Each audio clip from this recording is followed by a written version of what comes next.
E ouçam essa história. O estado australiano de South Australia, onde se localiza a cidade de Adelaide, suspenderá no sábado um lockdown previsto originalmente para durar 6 dias, alguns dias antes do planejado. A redução do rígido lockdown foi anunciada depois que as autoridades de saúde descobriram que uma pessoa mentiu em seu depoimento aos técnicos que rastreiam casos do novo coronavírus. O premier estadual, Stephen Marshall, disse em entrevista coletiva que um homem em uma pizzaria ligada a um surto de Covid-19 disse aos rastreadores de contato que tinha apenas comprado uma pizza no local, quando na verdade havia trabalhado em vários turnos na loja de alimentos ao lado de outro trabalhador que testou positivo.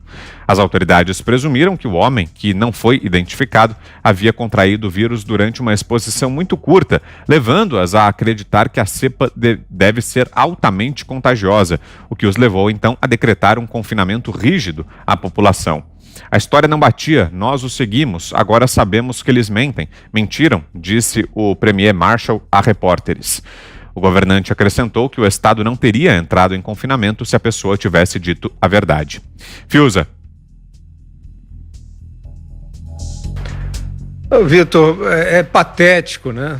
É patético. Alguém me contou uma cascata e eu instaurei uma ditadura, né? Botei os grilhões, todos sob grilhões, porque eu ouvi um boato, um falso testemunho. Isso é uma brincadeira de mau gosto, né? Nós chegamos realmente a um ponto de uso discricionário do poder que eu estou perplexo como a sociedade não está reagindo com mais ênfase, né?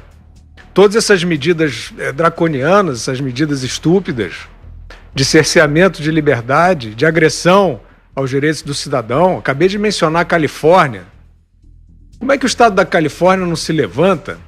E a Austrália também é um país altamente democrático. A Califórnia, não é a Califórnia, Beverly Hills, Hollywood, não é a meca do cinema. Onde está esse espírito livre dessas pessoas se escondendo que nem rato em casa para sancionar um tiranete metido a empático? Não é possível, isso não é possível. Onde está o espírito livre da arte, dos artistas? Estão todos com o rabo entre as pernas, porque isso rende um determinado dividendo político, é isso? Contra o fascismo imaginário? Que vocês estão comprando ações de quê? De que poder obscuro? Né? Sociedade com que ditadura vocês estão fazendo? É a chinesa? Então, não é possível.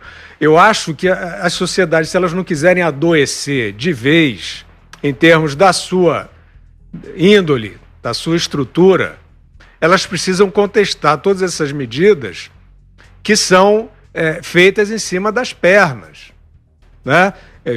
Estamos vendo de novo ameaças de trancamento, lockdown, cerceamento. Voltamos agora à questão da ocupação da rede hospitalar. É um escândalo, é um absurdo que não tenhamos no curso dessa pandemia um radar preciso da ocupação de UTIs. Não existe. Nessa mesma linha, essa mesma natureza de informação, é conversa. Fala-se de um lado, fala-se de outro. Compra-se hospitais de campanha a rodo, rouba-se o dinheiro. Onde é que estão os amantes da liberdade e da democracia diante desses arroubos? Aí você tem, por exemplo, hospitais não podem mais marcar cirurgia, né? Autoridades estão tomando esse tipo de decisão. Proibidos de marcar cirurgia por causa da Covid.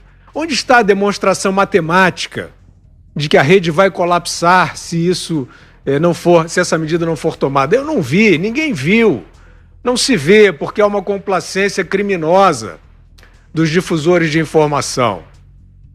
Então, se os civilizados, se os interessados na liberdade não tomarem para si a ação, né, não fizerem frente a esses tiranetes, como eu já disse, vai ser tarde demais.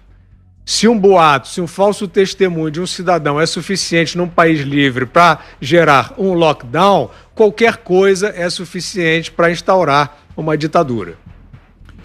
Zé Maria. Eu vou te ser franco, eu nunca entendi o que aconteceu no mundo, não foi só no Brasil. No Brasil chegou como o tal rastilho de pólvora, né? Os governantes ficaram com medo de não fecharem e serem responsabilizados por milhares de mortes, era o que se pregava, né? E inverteram o processo, não sei quem virou essa chave, e isso é histórico, basta ver na Bíblia lá o leprosário, como era tratado. Aqui no Brasil várias outras crises aconteceram, por exemplo a meningite, que fechou escolas também, foi tratada de uma maneira diferente. Enfim, o mundo inteiro, e neste caso todo mundo engoliu essa história de fechar de uma maneira muito cruel, e foi a primeira vez na história, espero que seja a última, em que o saudável foi colocado exilado, o saudável foi isolado, e às vezes até isolado junto com o infectado, né?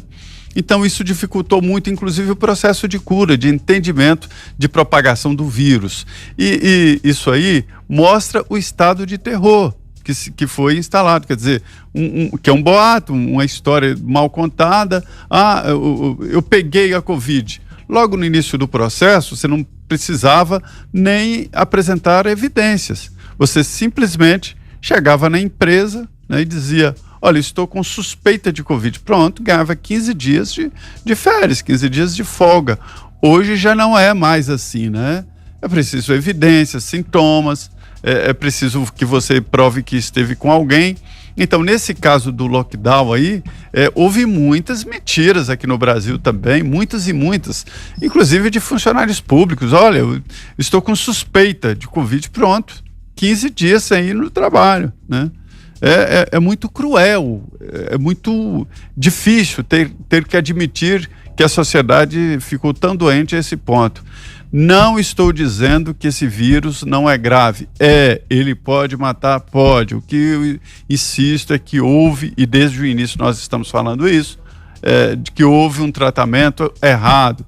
E digo mais, o presidente Jair Bolsonaro é irritantemente coerente, porque desde o início ele faz essa pregação exatamente o contrário disso que aconteceu lá, de fazer um lockdown diante de um mentiroso. O presidente teve que enfrentar, inclusive, integrantes do governo, o ministro da Saúde e o ministro da Justiça, Sérgio Moro, e o ministro da Defesa, Fernando Azevedo e Silva, também tendia a apoiar os dois. A gente vê esse retrato na legislação dura, aprovada em 24 horas na Câmara dos Deputados e no Senado Federal, que restringe, sim, Augusto, tira direitos individuais e obriga a aplicação da vacina e mais, fazer exames. É a primeira vez que eu vejo uma legislação no Brasil obrigando alguém a fazer exames. Isso num país onde não é nem obrigado alguém ceder sangue para fazer DNA, para verificar a paternidade. Nem isso. E a lei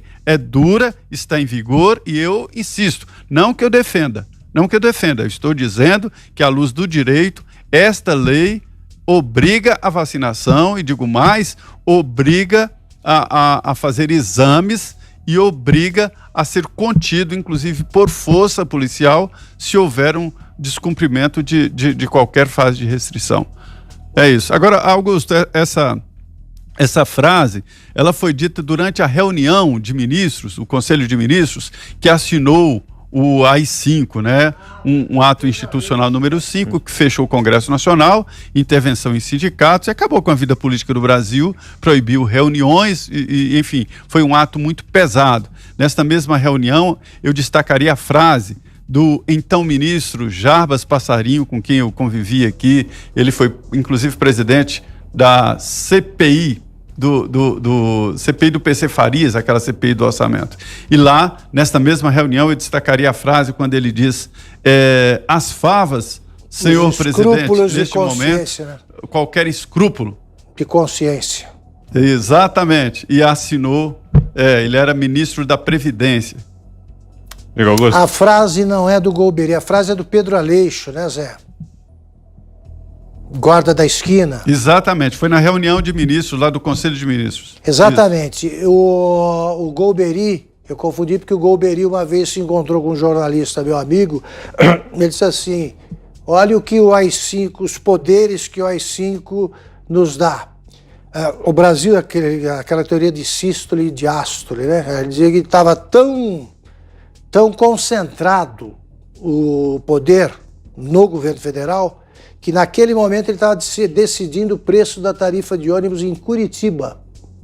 Ele falou, não conheço Curitiba, conheço muito mal, não sei se os dados disponíveis são corretos e eu estou decidindo aqui qual é o preço do ônibus. Isso aí é o AI-5, quer dizer, eles começam assim e acabam decidindo até o preço do ônibus e o horário em que a gente vai sair de casa.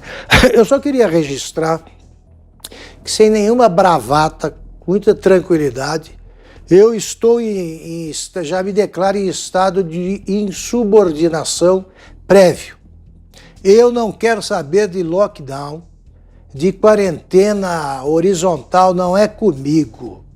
Eu vou cuidar com muito carinho das medidas de distanciamento social. Não quero saber de lockdown. Ao contrário daquele picareta que se baseia lá no Imperial College, né, o Yamarino. Eu não acredito que 2021, como ele diz, vai ser pior que 2020. Eu acho que 2021 vai ser o ano da vacina. Eu acho que essa segunda onda é a continuação da primeira e acho que caminhamos para uma vacina eficaz em pouco tempo. Portanto, a turma da quarentena para todos e eterna, não conte comigo.